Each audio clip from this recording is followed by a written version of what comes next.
Magandang araw mga idol, mayroon tayong gagawin. Ito yung nasira na capacitor. Yan, pag ganito na yung appearance mga idol, no, yung lobo na siya. Makikita mo niya sa top, bluetooth. Bali reject nito mga idol, kailangan nating palitan. Nandito yan sa speaker na maliit. Yan, dito yan mga idol sa main filter nya. Ang value 35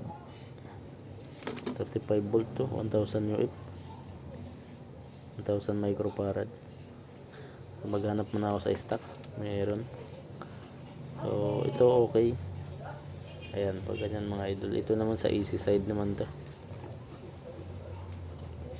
mababa yung UF nya, 22 UF, 450 volts. So yan, ganyan yung good, flat yung ibabaw.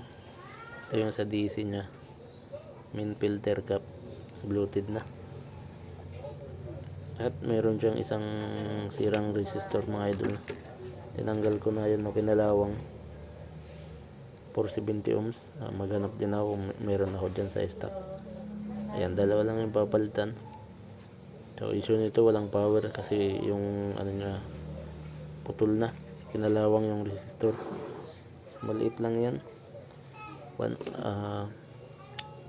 ganito lang yung kalaki,